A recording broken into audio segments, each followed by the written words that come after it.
నమస్తే నమ్మగారు. నమస్తే జయ. చందమామ కథ ఏదైనా చెప్తారండి? అర్ధనాబాకి కథ చెప్తా. ఓ పూర్వం ఓ పల్లెటూరులో రామయ్య అని ఒక రైతు లాంటి వాడు ఉండేవాడు. వాడికి ఒక సెంటు భూమి కూడా లేదు. ఏదైనా సంపాదించి పొలం కొనుక్కోవాలని కోరికట. సంపాదించడానికి ఏదో కూలి పనులకు వెళ్తాడు. ఏం సంపాదిస్తాడు? సంతకెళ్ళి ఏదైనా అమ్మాలని కోరిక. ఏమీ లేవు మన దగ్గర.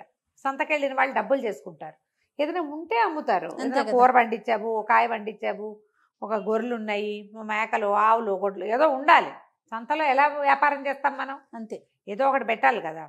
అయితే వీళ్ళకి గొర్రెల పెంపకానికి తోడెళ్ళి ఓ ఇంత ఉన్ని గొర్రెవచ్చు ఉన్నదట. ఆ కాస్త ఉన్ని ఊళ్ళో అమ్మితేనే ఎంతో రాదు. సంతలో అమ్మడానికి సంతల్లో ఎట్లాంటివి పెడతారు? కుప్పలు తెప్పలుగా హోల్సేల్గా పోతాయి కదా సంతల్లో. సంతలోకి వెళ్ళాలని ఉంది. ఈ ఉన్ని అమ్ముకుని ఓ పావలా అయినా చేసుకుందాం, దాంతో ఏదైనా కొందాం అలా భావించాడు. పొలం కొనుక్కోవాలని కోరిక రామయ్యకి. సరే బయలుదేరాడు. ఏమనుకున్నాడంటే పాచి మొక్కలు అంటారు, అవేవో పిచ్చి మొక్కలు. గబుక్కుని చూస్తే గుడ్డలాగా కనబడుతుంది అని కాదు. ఆ పాచి మొక్కలు కొన్ని అడవిలోకి వెళ్ళి సేకరించుకొచ్చి ఓ గోను సంచిలో ముప్పాతికి పోసి తన దగ్గర ఉన్న కాస్త ఉన్ని దాని పైన పెట్టి అది ఉన్ని అని నమ్మించడానికి ఆ సంచి పుచ్చుకు బయలుదేరాడు. ఆ ఊళ్ళో వీళ్ళలాంటి వాడే సోమయ్య అని ఇంకొకడు ఉన్నాడు. వాడి దగ్గర పోకకాయలు ఉన్నాయి. పోకకాయలు తెలుసు కదా, అది మన ఏమంటారు దాన్ని, పోక చెట్లు అంటారు. సుపారి ఒక్కలాగా ఒక్కలు పోకకాయలు అన్ని కాయలు ఉన్నాయి. వాడు కూడా ఏం చేశాడు, ఈ మన ఇవి ఉంటాయి కదా సరే పల్లేరుకాయలు, నేల మీద పల్లేరుకాయలు గుచ్చుకుంటాయి. పల్లేరుకాయ తెలుసా నీకు? తెలీదు రమ్మగారు. పల్లేరుకాయ ముళ్ళు ముళ్ళుగా ఉంటుంది. ఇవి ఊళ్ళల్లో కనపడతాయి, అవి కాళ్ళకు గుచ్చుకుంటాయి. సాయి నీకు తెలుసా పల్లేరుకాయ? చూసి చిన్న పిల్లాడికి తెలుసు, నీకు తెలియలేదు. తెలుసుకుంటాను రమ్మగారు. పల్లెటూళ్ళల్లో ఉండే వాళ్ళకి తెలుస్తాయి జయ.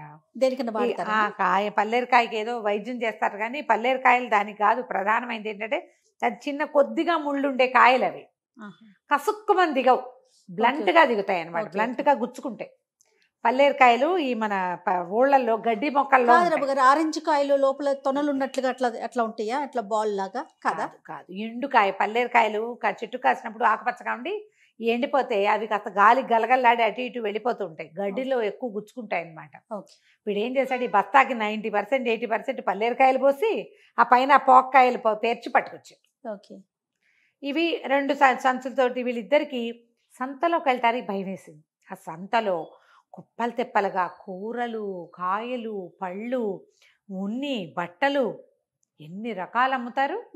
చూసి సంత లోపలికి వెళ్ళడానికి ధైర్యం చాలక ఆ సంత బయట కూడా కొంత చిన్న చిన్న కొట్లు పెడతారు కదా, ఆ కొట్లలో ఓ పక్కన ఈ సంచి పెట్టి కూర్చున్నాడు. సరే వీడిని చూసి సోమయ్య కూడా అక్కడికే వచ్చాడు. 2 సంచులు ఇసుక తక్కడ పేడ తక్కడ 2 పక్క పక్కనే పెట్టుకున్నారనమాట. సరే అయ్యో సాయంత్రం దాకా ఎవ్వరూ అమ్మడవల. అయితే వీడేమన్నాడు, సోమయ్య అన్నాడు, పక్కవాడు ఇప్పుడు నేనంటే పల్లేరుకాయల మీద పోకచెక్కల కాయలు వేసుకొచ్చాను, వీడి దగ్గర ఉన్నుంది, మోసం చేద్దామని భావించి ఏమన్నాడు, పోనీలే నీకు నాకు మార్కం వేసుకుందాం పట్టు, నా వస్తువు నువ్వు తీసుకో, నీ వస్తువు నేను తీసుకుంటానంటే, అదేంటి ఉన్నికి మార్కం పోక్కాయలా అంటే, ఈ పోక్కాయలు చిన్నవనుకున్నావా, చూడు ఎంతంతలా ఉన్నాయో, అంతగా అయితే ఒక అర్ధన ఇస్తాలేవో ఈ పైన అన్నాడు. అంటే సరే ఒప్పుకున్నారు. సంచులు మార్చుకున్నారు. అర్ధన ఏది అన్నాడు. బాకీ తర్వాత ఇస్తాలే, ఇప్పుడు నా దగ్గర రూపాయి లేదు.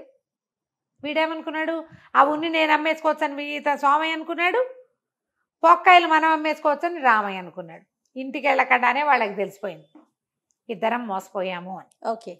సరే ఏమైంది, మర్నాడో 3వ రోజు అటువైపుకి వచ్చాడు. వచ్చి భలే ఎంటగట్టావుగా నాకు అన్నాడు. నువ్వు మాత్రం తక్కువ తిన్నావా అన్నాడు.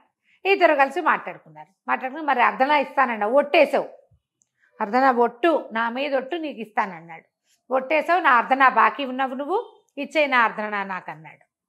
అనేసరికల్లా అర్ధనా ఇప్పుడు ఎక్కడుంది, నా దగ్గర ఎక్కడుంది, నా దగ్గర అర్ధనాలు లేవు, ఏమీ లేవన్నాడు. సోమయ్య ఒక శెట్టి గారింట్లో కమతం ఉంటాడు. ఏమన్నాడు, నాకు ఒకటి ఉంది ఆలోచన, తోడలేక ఇన్నాళ్ళ నుంచి చూస్తున్నాను. మా శెట్టి గారు 3 రోజులకి 5 రోజులకి ఓసారి వాము వెనకాలన్న గోతులో పెద్ద గొయ్యి నిచ్చెన వేసుకుని దిగుతాడబ్బా. ఎందుకు దిగుతాడో అందులోకి ఏమైనా పాత ఏమైనా దాచిపెట్టాడేమో అనుకుంటా. ఆయన ప్రతిసారి నువ్వు పోరా అని చీకటి పడంగానే నన్ను పంపేసి లాంతర్ పుచ్చుకుని అందులోకి దిగుతున్నాడు. ఎందుకా పోరా అంటున్నాడని నేను 2 మాటలు చూసా. ఆయన పాదులోకి దిగుతాడు. అది ఎంతుంది, గడ్డివాము వెనకాల పెద్ద నుయ్యంత లోతున్న పాదు ఒకటి ఉంది, లోపలికి నూతిలాగా ఉంది, వరలు లేవు దానికి, మట్టిది. ఆ గోతులోకి దిగుతాడు. ఏం చేస్తున్నాడో, ఏమైనా పాతి పెట్టాడేమో, బంగారమో వెండో ఇతడో ఏదో దాస్తున్నాడు అక్కడ.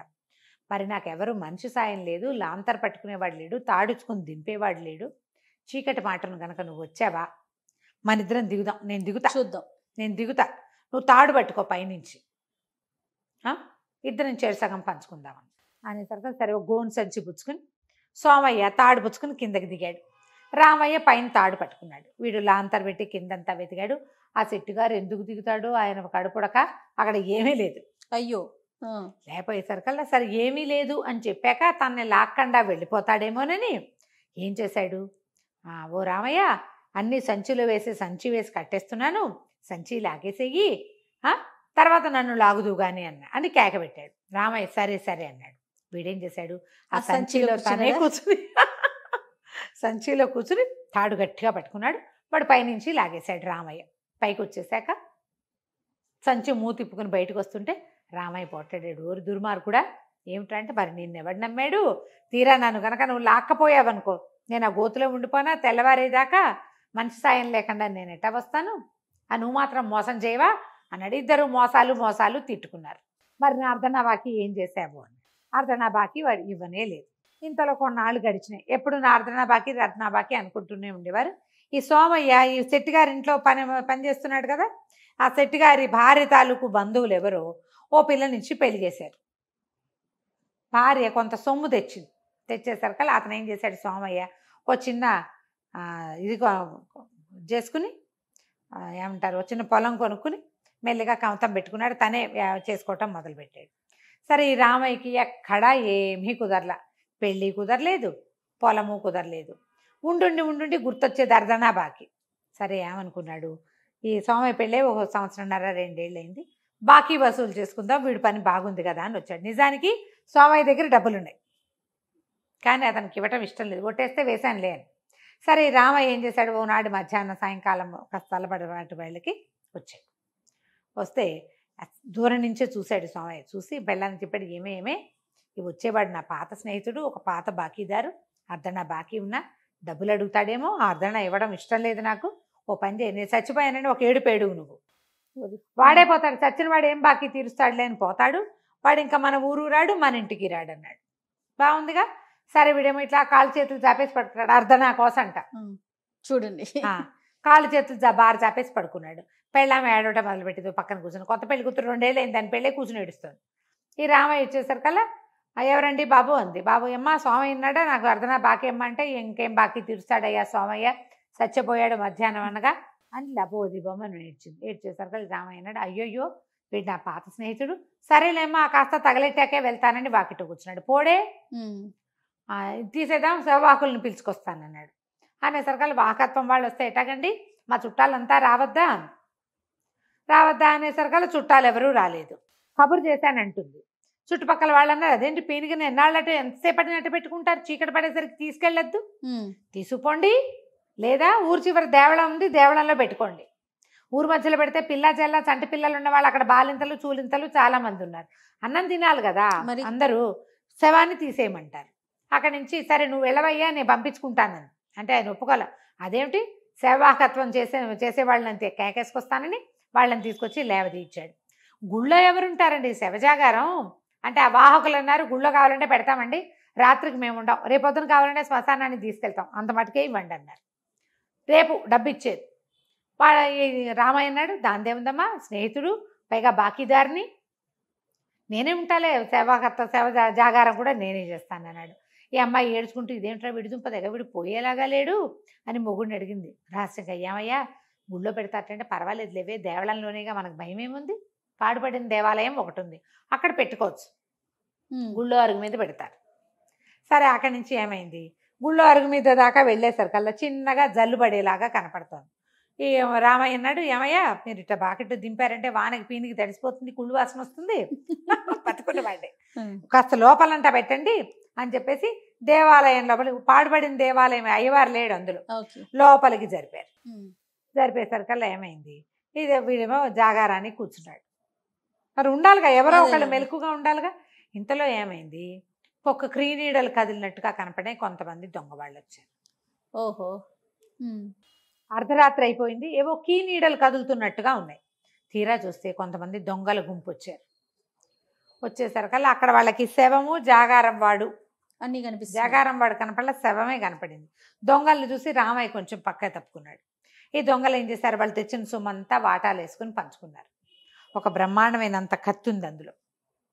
ఈ కత్తి ఎవరికి వాటాకు పడుతుంది అని లెక్క పెట్టుకుంటున్నారు. లెక్క పెట్టుకుంటుంటే ఆ పిచ్చి కత్తి పారేయమన్నారు. పిచ్చి కత్తి ఏంటి, దొంగలను ఎక్కడన్నా పిచ్చి కత్తి ఏంట్రా, బేసైన కత్తి, కావాలంటే ఇక్కడ శవం ఉంది చూడు, దీన్ని 2 ముక్కలుగా తెగటేసి చూపిస్తాను నేను అని చెప్పేసి ఆ కత్తి తీసాడు. తీయంగానే ఈ చచ్చినట్టుగా పడుకుని ఉన్నాడు కదా స్వామయ్య, ఒక్క ఉదుటం లేచాడు. ఏ భూతాలు ఎక్కడ చచ్చారు మీరంతా అని కేక పెడుతూ లేచాడు. లేచేసరికి దొంగలు హడిలిపోయారు. ఆ కత్తి అక్కడ బారేసి ఆ మొత్తం బంగారము డబ్బులు అన్నీ అక్కడ వదిలేసి లగెత్తేసారు బయటికి. రామయ్య కీనీళ్ళలోంచి పెట్టుకొచ్చాడు. ఊరిని ఐడియా, భూతాలు అనగానే భయపడి చచ్చారా అనగానే పద పద పట్టు పట్టు ఇద్దరం పంచుకుందాం అనుకున్నారు. మొత్తం సామాన్లన్నీ పంచుకున్నారు. పంచేసుకున్న కత్తి పక్కన పెట్టారు. అక్కడి నుంచి మరి నా అర్ధనా అని అడిగాడు రామయ్య. ఈ లోపల ఏమైంది, ఈ భూతాల మాట విని పరిగెత్తారు కదా దొంగలు. కొంచెం దూరం వెళ్ళాక అన్నాడు, ఒరే ఇంతమందిని చంపాం, ఎన్ని పీనికలు ఇచ్చేసాను రా మన చేతితోటి, భూతాల బారికి భయపట్టమేంట్రా, ఎవరైనా ఒకళ్ళు వెళ్ళి చూసిరండి ఏమవుతుందో అక్కడ అని ఒకడిని వెనక్కి పంపించాడు. వచ్చేసరికల్లా అది సరిగ్గా అతనికి ఏం వినపడింది, మరి నాకు అర్ధనా కూడా దక్కదా, నా అర్ధనా నాకు దక్కదా అని మాట్లాడుకుంటున్నారు. వీడు అది విని హడిలిపోయాడు. ఓరు నాయనో, ఎన్ని భూతాలు ఉన్నాయో, ఆ ఉన్న భూతాలన్నీ పంచుకుంటే ఒక్క భూతానికి ఒక్కొక్క అర్ధనానే వచ్చిందిట, నా అర్ధనా సంగతి ఏమిటని అడుగుతున్నాడు వాడెవడో, బాబోయ్ చాలా ఉన్నాయని దొంగలు కాస్త పారిపోయారు. ఈ లోపల వీళ్ళిద్దరూ అర్ధనా బాకీ మీద కొట్టుకుని అర్ధనా బదులు కత్తి తీసుకునేలాగా ఏర్పరచుకున్నారు. రామయ్యకి కత్తి కూడా ముట్టింది. అదేదో వజ్రాలు తాపడం చేసిన ఇంత కత్తి. మొత్తం సొమ్మంతా ఇళ్ళకి చేర్చుకున్నారు. చక్కగా రామయ్య కూడా పొలం కొనుక్కుని పెళ్లి చేసుకుని హాయిగా సొంత కమతాలు చేసుకుంటూ సుఖంగా ఉన్నారు. కథ కంచికి మనం ఇంటికి. రైట్. నమస్తే రమగారు. నమస్తే.